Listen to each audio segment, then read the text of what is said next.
Sul Notícias, seu canal de informações.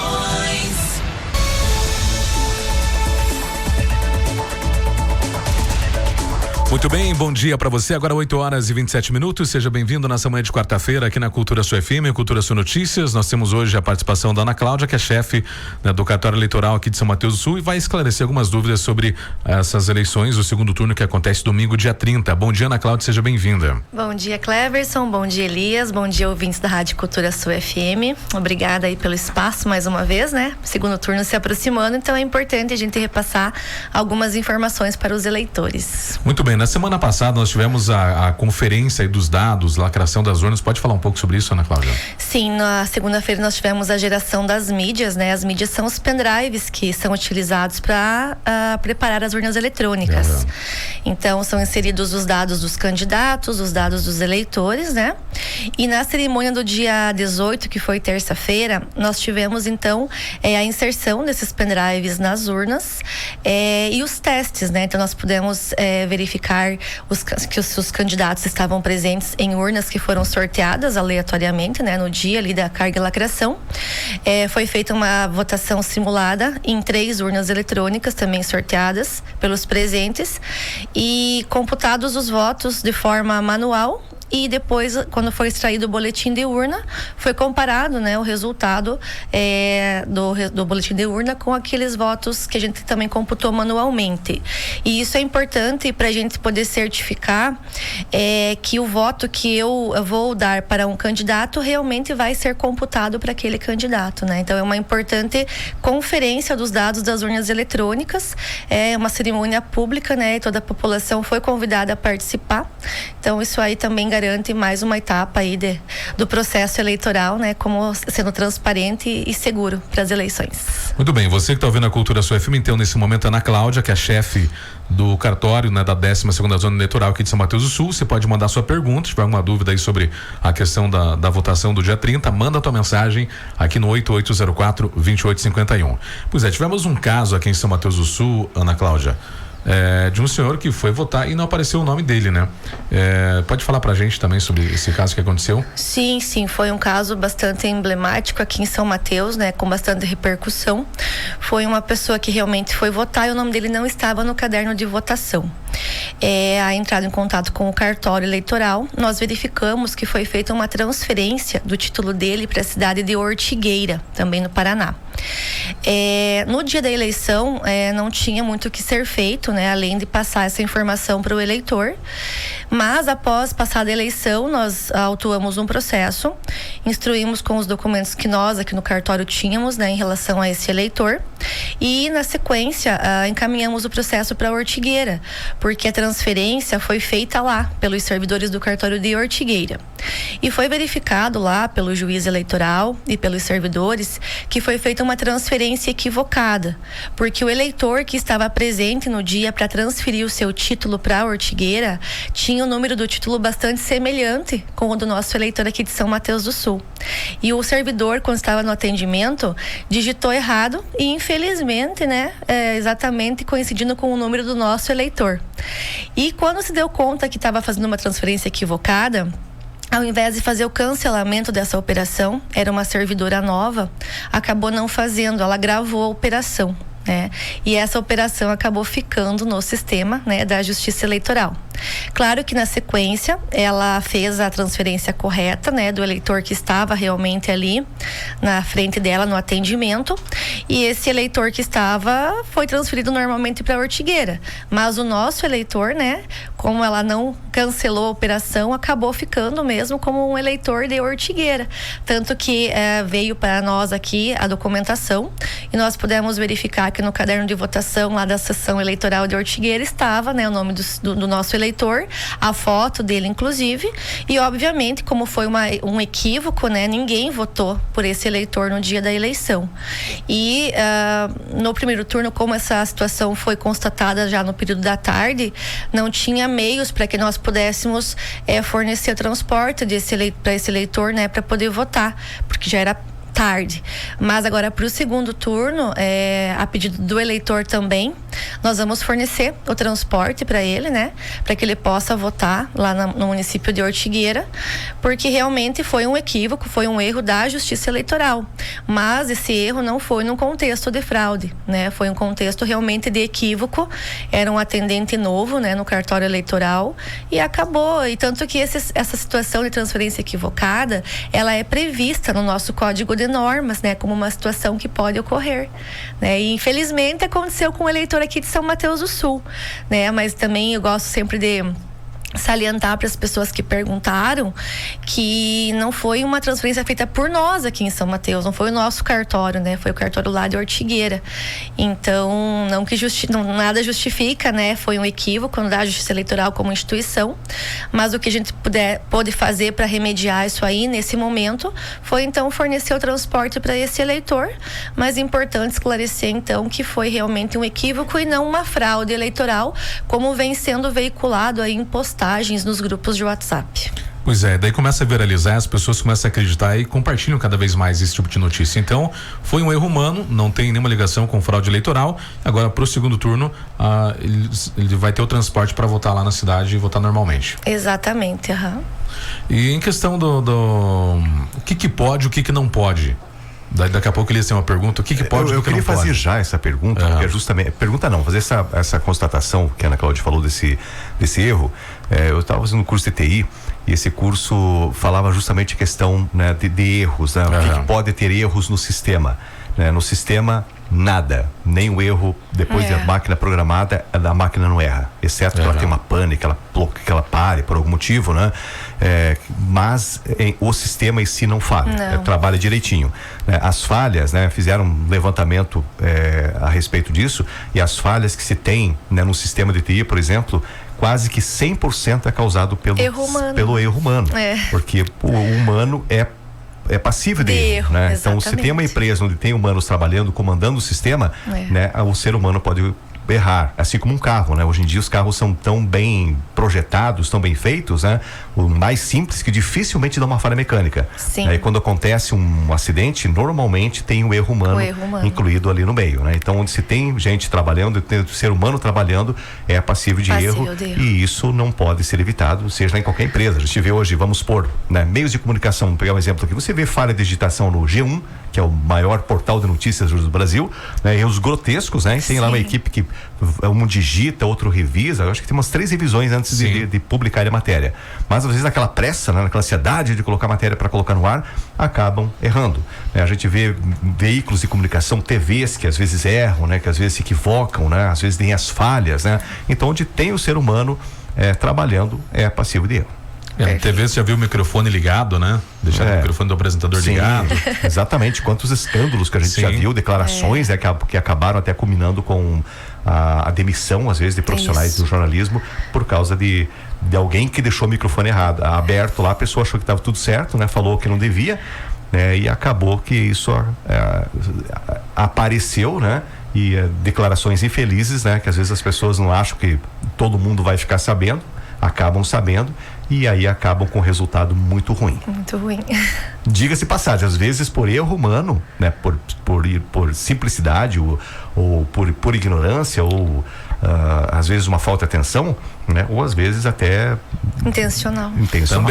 Também. Nesse caso, né? Pelo menos. Sim. Pois é, então, né, sobre esse assunto, não teve ligação com fraude eleitoral, caso em São Mateus, só para deixar claro aqui para quem está ouvindo. E no segundo turno, o que pode e o que não pode no dia das eleições, Ana Cláudia? Bom, a propaganda, ela é proibida no dia da eleição, né, porque configura crime de boca de urna. Quais que são as exceções no dia? O eleitor, ele pode ir votar usando uma camiseta, né, do seu candidato, da sua preferência. Pode votar portando uma bandeira ou utilizando broches, dísticos ou adesivos. Esses são os materiais de propaganda que o eleitor pode ir votar na sessão eleitoral. Mas de que forma que essa manifestação ela pode ser exercida pelo eleitor? De forma individual e silenciosa, Ou seja, se o eleitor estiver, por exemplo, com uma camiseta do seu candidato, ele tem que entrar mudo e sair calado, a gente brinca, né, na sessão eleitoral. Ele não pode começar a conversar com outros eleitores, ele não pode aglomerar, fazer grupinhos de conversa no local de votação, porque isso aí pode configurar crime de boca de urna, né? Então ele entra, ele vota e ele vai embora, né? Não pode de forma alguma ficar expressando a sua preferência ali, né, em voz alta, conversando com as pessoas. Os veículos adesivados, que não é necessário retirar os adesivos, né? As pessoas têm essa dúvida, mas o que a gente pede? Quando o eleitor vai votar e tem o seu carro adesivado, o período que o veículo pode permanecer em frente ao local de votação é o período necessário para ele votar. Então, votou, né, vai embora, pega o seu veículo, retira de lá. Então a gente sempre pede para as pessoas que trabalham conosco na eleição, ali no local de votação, para que eles verifiquem se um carro está mais, por exemplo, de 1 hora, né, parado ali, para que ele já tente investigar se é de algum eleitor, se pode até ser mesmo de um mesário, né, para tomar as providências. Mas não tem problema, então, em relação ao veículo adesivado, desde que o eleitor permaneça no local para votar e aí saia, né? O que não pode é ficar lá mais de 2, 3 horas. Se bem que no primeiro turno nós tivemos, né, pessoas que ficaram 2 horas na fila, né? Então também a gente tinha que ter bom senso e razoabilidade nessa situação. No segundo turno esperamos que acho que não vai ter, né, essas filas aí descomunais que aconteceram não só em São Mateus, mas no Brasil todo, em razão da biometria e também em razão dos 5 cargos que estavam em votação no primeiro turno. E no mais, conteúdos que já estavam publicados na internet, eles não precisam ser retirados. O que não pode é uma nova publicação acontecer no dia da eleição. Então isso é muito importante também, né, para que as pessoas tenham essa consciência e não fiquem postando, né? Placas nas ruas já é proibido durante a campanha, muito menos no dia da eleição. Bandeiras nas casas do partido político ou com foto do candidato também são proibidas. No primeiro turno, o juiz eleitoral solicitou para que vários proprietários de residências retirassem bandeiras, né, de candidatos de partidos políticos, porque é uma propaganda proibida em residência já no período eleitoral e também, assim, da mesma forma no dia da eleição. Então, em resumo, só pode mesmo o eleitor ir votar com aqueles materiais de propaganda, camiseta, bandeira, broche, disco ou adesivo, e o veículo adesivado pelo período necessário para que o eleitor possa votar. Pois é impressionante que tem gente que gosta de causar confusão, né? Teve um caso de um jovem de 22 anos no Mato Grosso do Sul que ele colou as urnas com super bonder. Estava comentando com o Elias agora há pouco, ele disse que isso era uma forma dele protestar contra as eleições, né? Ele fez todo aquele transtorno, filmou com o telefone dele, já mais uma coisa errada, porque não pode entrar com o telefone, poderia ter entrado, né? Exatamente. E aí eu fico imaginando, como estava comentando com o Elias aqui, o transtorno das pessoas que estavam na fila para votar também, né? Que tiveram que trocar a urna eletrônica. Ele filmou, colou com o super bonder, deu maior confusão, né? Aqui em São Mateus foi tranquilo nesse sentido as eleições do primeiro turno? Super tranquilo. Acho que o único problema que nós tivemos realmente foram as filas, né? Mas assim, todos os eleitores respeitaram a questão do celular, né, ser deixado numa mesa próxima lá à urna. Ninguém, né, ofereceu ali objeção. Tudo muito tranquilo. Teve algumas questões pontuais, assim, em relação à hora da votação. Algumas pessoas digitavam o número errado do seu candidato, aí reclamaram que não aparecia a foto. Aí o presidente da sessão, no terminal do mesário, o que acontece? Ele consegue ver em qual cargo o eleitor está votando. Não consegue ver em quem o eleitor está votando, mas no qual cargo está votando. Para quê? Para que ele justamente possa auxiliar o eleitor de longe, né? Então, assim, se o cargo em votação era para deputado federal, são 4 dígitos, né? No primeiro turno que tinha que inserir na urna. E aí o presidente poderia falar, olha, o senhor digita os 4 números, na sequência aguarda aparecer a foto, o nome do candidato e então aperta na tecla confirma. Então, o presidente conseguia auxiliar, né, o eleitor, mas teve alguns eleitores que digitavam errado o número, né, do candidato e brigavam. Não, olha, essa urna está fraudada porque não está aparecendo a foto do meu candidato. Aí o que acontecia? Nós tínhamos, todas as sessões tinham ali as listas de candidatos. Eram 27 folhas de candidatos. Aí nesse momento, o que cabia ao presidente? Entregar essa lista de candidatos para o eleitor, para que o eleitor conferisse o número do seu candidato. E nas duas situações que aconteceu isso, o eleitor realmente estava digitando o número errado do seu candidato.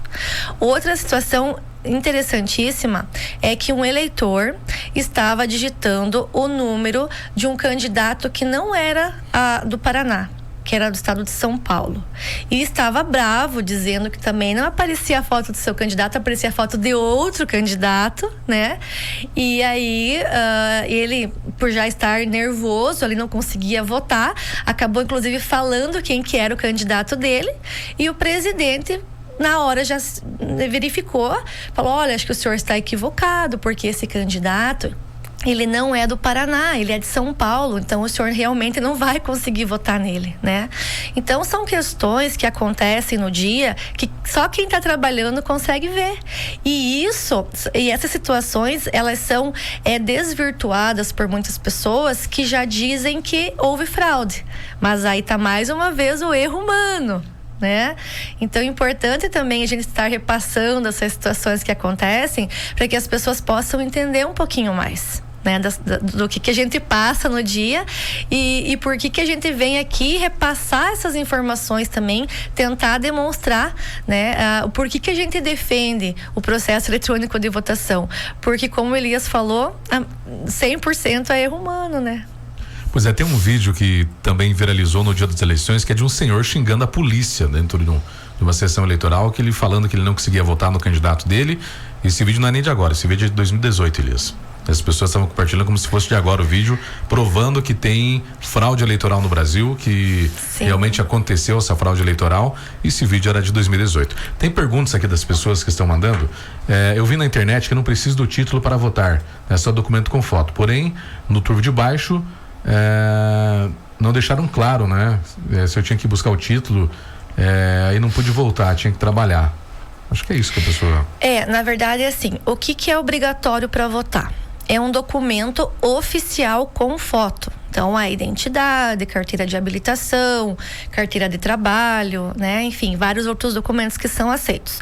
Mas o que também a Justiça Eleitoral aceita como documento com foto é o nosso e-título, que é a via digital do título de eleitor.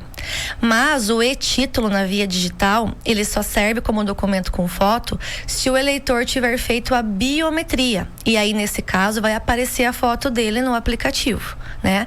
Então, assim, o título, aquele documento impresso, né, que era o verdinho, agora não tem mais o documento verdinho, ele não é obrigatório. Mas o porquê que a gente... Não que a gente obriga o eleitor a levar. A gente pede para que as pessoas levem só para elas não se perderem em relação à sessão eleitoral. Porque muitas pessoas chegam na hora no local de votação e falam: eu não lembro a minha sessão eleitoral. Então, é importante que o eleitor leve o seu documento, o seu título de eleitor, mas não é um documento obrigatório, né? E assim, nós temos 488 mesários, né, no município de São Mateus e Antônio Linto. Nós treinamos presencialmente esses 488 colaboradores. Nós fornecemos manual do mesário.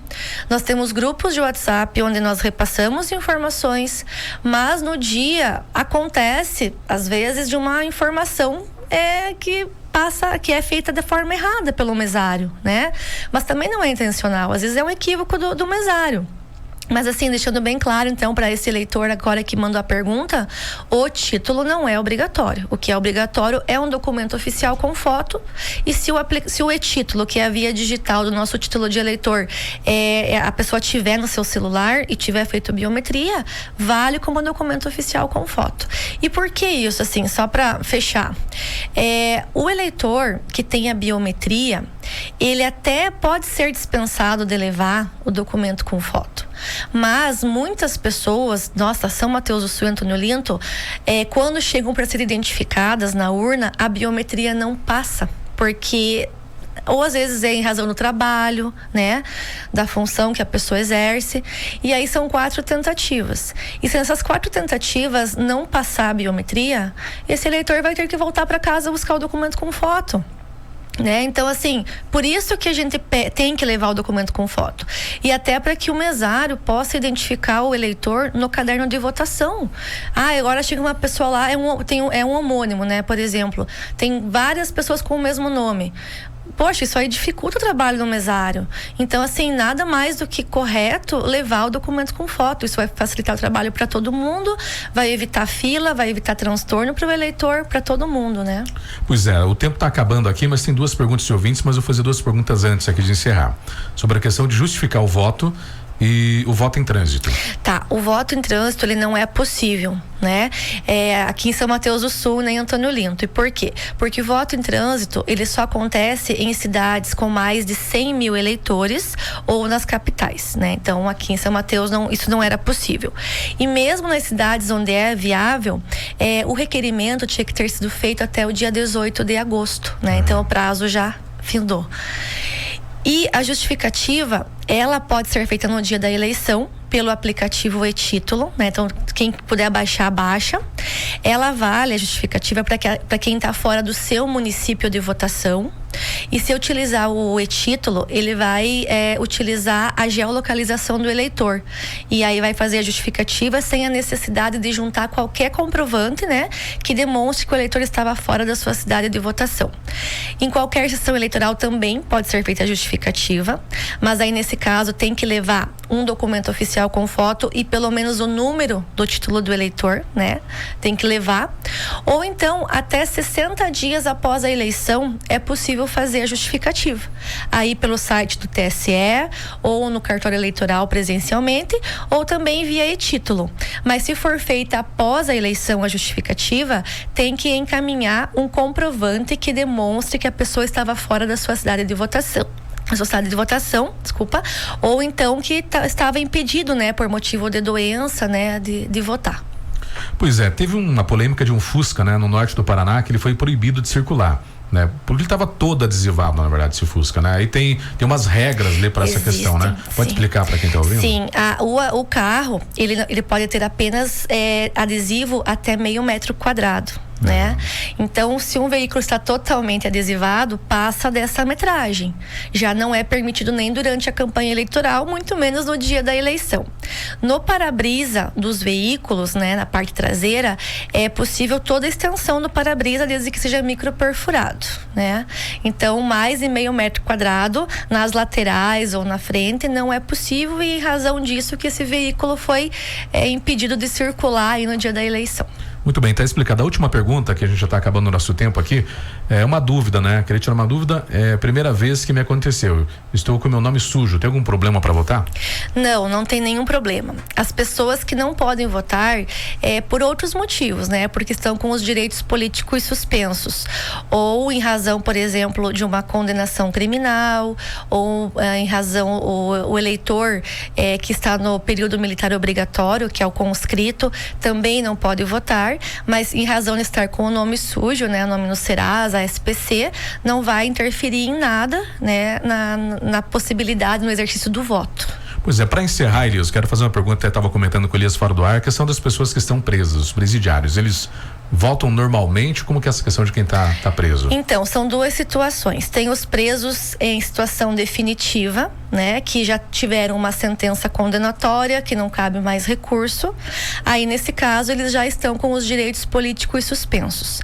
E quando acontece uma condenação que não cabe mais recurso, o cartório criminal, ele encaminha para a Justiça Eleitoral essa informação desse eleitor, né, que está com a condenação criminal.